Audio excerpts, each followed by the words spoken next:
Over the last stretch of Donald Trump's candidacy for president, no one was a bigger cheerleader for him than Elon Musk. America's just not just going to be great. America is going to reach heights that it has never seen before. The future is going to be amazing! Aside from stumping for Trump on the campaign trail for weeks, the tech magnate also poured millions into Trump's election campaign. Musk also used his social media company X as a pulpit to promote his preferred candidate, often with claims that were untrue. It's still a very powerful platform. It's still the platform many celebrities and politicians and so many people use to make official announcements and talk directly to people. So it is a real hub and source of news, and he basically turned that into Trump's favor. The admiration went both ways. Here is Donald Trump praising Musk during his speech declaring victory in the 2024 presidential election. We have a new star. A star is born, Elon. Trump's imminent presidency is paying off for Musk, who is already the richest man in the world, even before Trump steps into the White House on January 20th. In the week after the election was called for Donald Trump, Tesla stock surged, with shares of the company reaching their highest level since 2022. The company's market capitalization is now over $1 trillion. A lot of analysts are going to look at the Trump presidency as a very positive thing for Tesla because they just see Musk's influence over the incoming administration can streamline things that Tesla wants permission to do. With the election of Donald Trump to a second presidential term and the appointment of Elon Musk as a head of a new government efficiency commission known as DOGE, CNBC wanted to learn how Musk and his myriad of companies may benefit from having the year of the president.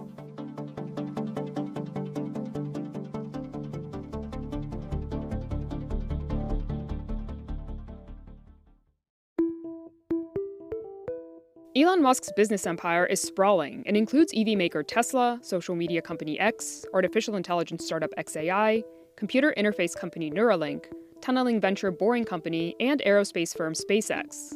Some of these companies already benefit tremendously from federal contracts. SpaceX has already earned more than $19 billion from its prime contracts with the government. Most of that business is coming from contracts with NASA and the Department of Defense, including like Space Force, Air Force, and others. Sometimes it's NOAA. But the federal government in the US is very, very reliant on SpaceX to go ahead with its launches, to put new satellites up for their various purposes, be it defense, be it environmental, and communications. Abroad, the US government has been paying SpaceX millions to make its Starlink satellite internet available in Ukraine. The company is also working on a military version of Starlink called Starshield for the Department of Defense. This vast reliance on SpaceX has caused some of SpaceX's rivals to object. In 2021, Jeff Bezos' Blue Origin sued and eventually lost a case where the company argued that NASA had unfairly chosen SpaceX as the sole winner of a contract to develop a lunar lander for NASA's Artemis missions. NASA has since also contracted with Blue Origin for the task. Still, with a favorable president on his side, it's not hard to imagine Elon Musk's SpaceX winning even more of these lucrative government contracts in the future. As the concerns about, a monopolistic relationship grow within that federal government, Trump isn't likely to slow it down. SpaceX is likely to earn out more than $5 billion a year over the next several years from federal contracts they've already kind of got locked down, and that could even grow. During his victory speech, Trump marveled at SpaceX's ability to retrieve the rocket booster of its massive Starship rocket, and praised Musk for delivering Starlink Wi-Fi terminals to North Carolina following Hurricane Helene.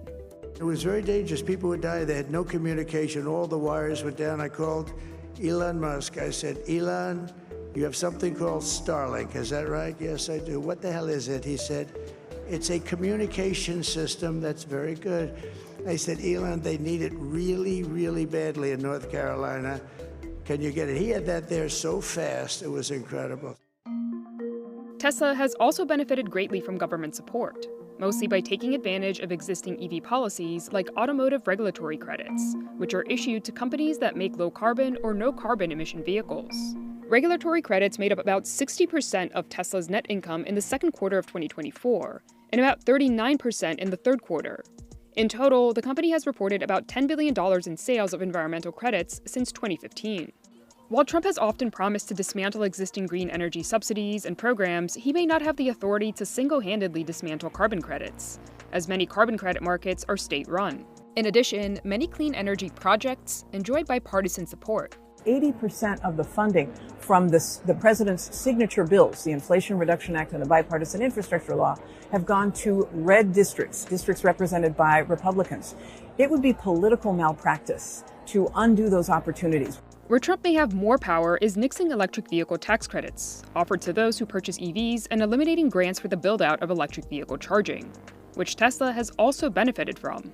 In a post on X in July, Musk was adamant that Tesla doesn't need subsidies, and that removing them would only help the company. Some industry insiders agree. At the end of the day, Tesla is the best position versus all the automakers, including the legacy automakers on EVs. You know, they have the biggest scale, they have the lowest costs, they have the highest margins to withstand an environment where, let's say, Trump pulls a majority of the incentives. Musk and Tesla are now focused on autonomy and bringing robotaxis to market, a goal that still seems years away. Tesla's still really grappling with development of that technology. They have never made a vehicle that's safe to drive without a human at the wheel ready to steer a brake at all times in an uncontrolled environment like the public roads. The Trump team is reportedly planning to prioritize federal regulations around self-driving vehicles in the US, which would be a boon for Tesla.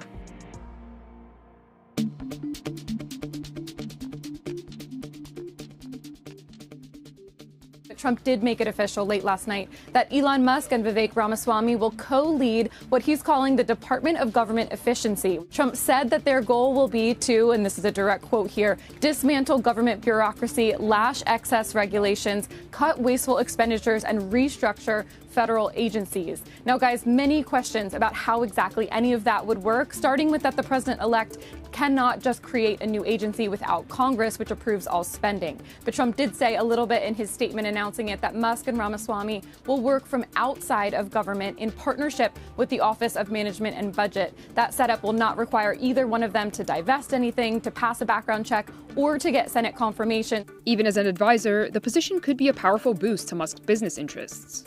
The number one way Elon Musk and his companies would benefit from a Trump administration is through deregulation and defanging, giving fewer resources to federal agencies tasked with oversight of him and his businesses. As head of the Government Efficiency Commission, Musk has said that he plans to shave off a significant amount of dollars from the federal budget. We set up Doge.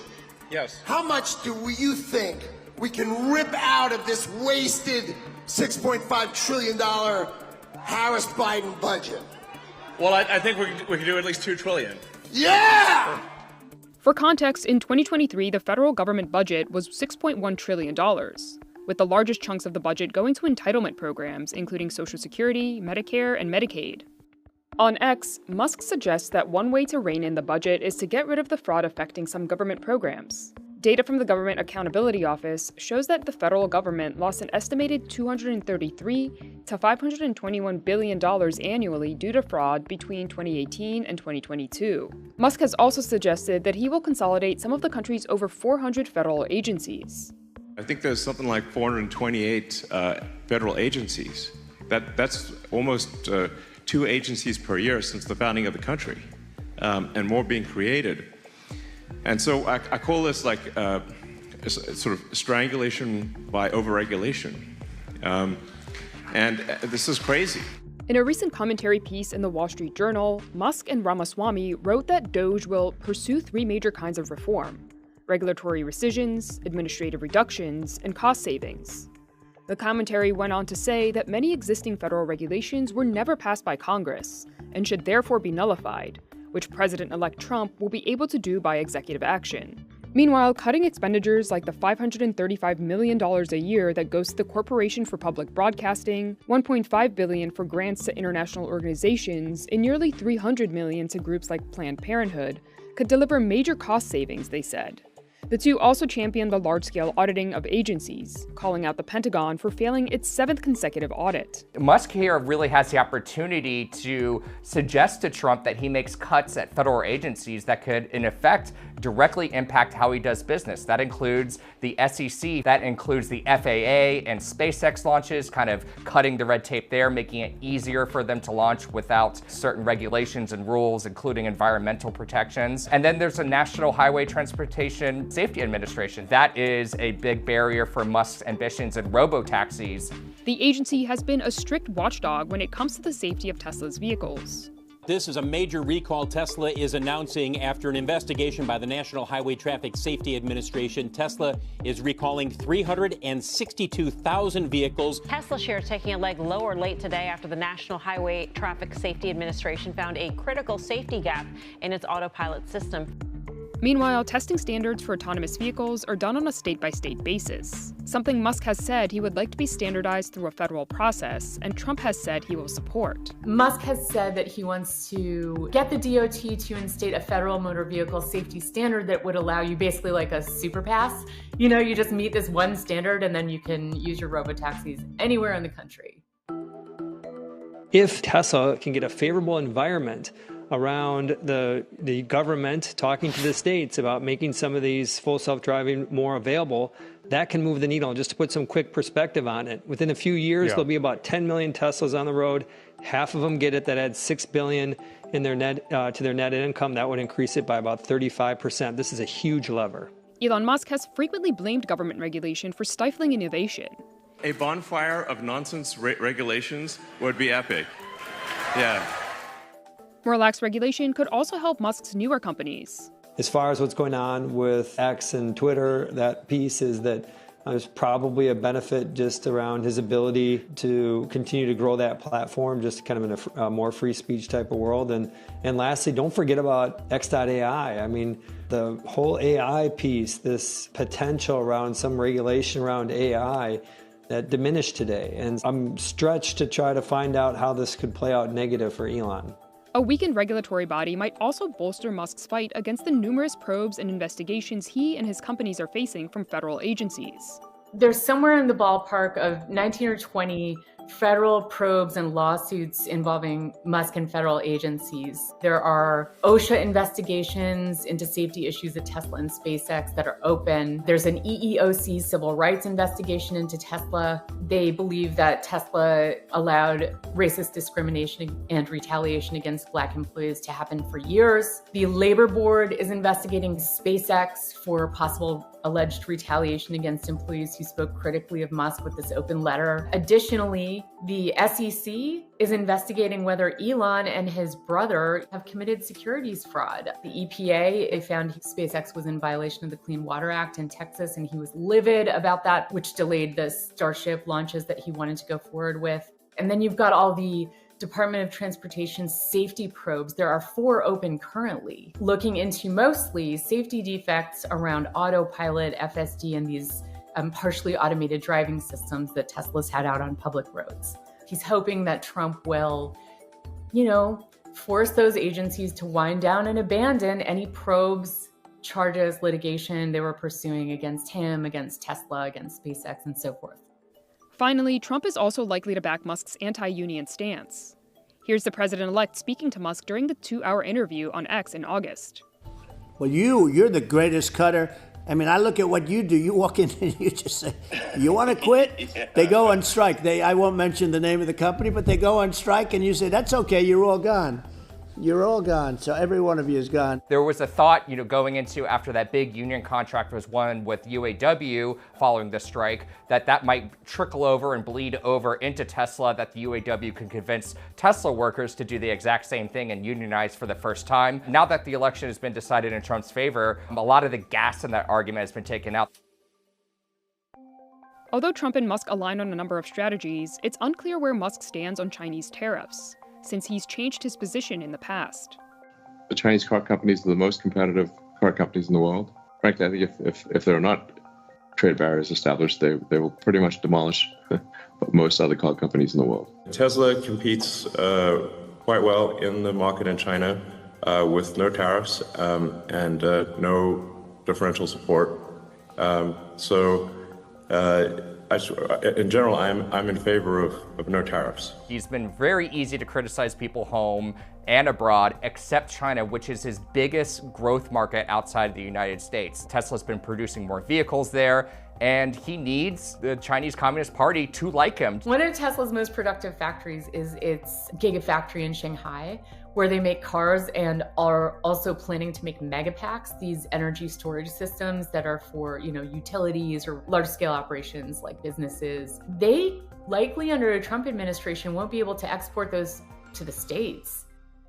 While tariffs could help protect Tesla from Chinese competitors, such a move could lead to disruptions to Tesla's automotive supply chain. Though Tesla leads its competitors in the number of domestic parts it uses, the company still relies on some materials and parts from China. And Musk's other companies could also be affected by global tariffs. A huge number of the AI chip tech that X Corp and XAI are using right now comes from NVIDIA, and NVIDIA's major manufacturing partner, TSMC, is based in Taiwan. It's unclear if Trump's tariffs will apply specifically to TSMC, which is already investing in building out manufacturing plants in the US. If and when a trade war, does break out again, Musk might stay out of it. It would behoove him to continue to stay out of any kind of Chinese-related politics, just like we see at companies like Apple and CEO Tim Cook there. They just kind of stay out of the conversation for fear of poking the bear because they're so dependent on those Chinese consumers buying their stuff. Time will tell how effective Musk's foray into politics will be in influencing Trump and his decisions in the next administration. But one thing is for certain, Musk will remain a businessman above all. I find that the best lens for understanding Elon Musk and the actions he takes at his companies has to do with opportunism. He takes advantage of whatever he thinks will make himself and his companies wealthier and more successful. So I don't know how much he and Trump are truly aligned, but they're mutually very useful at this time. If you're interested in this video, stay informed, stay ahead. Follow for expert insights on the US economy and Federal Reserve.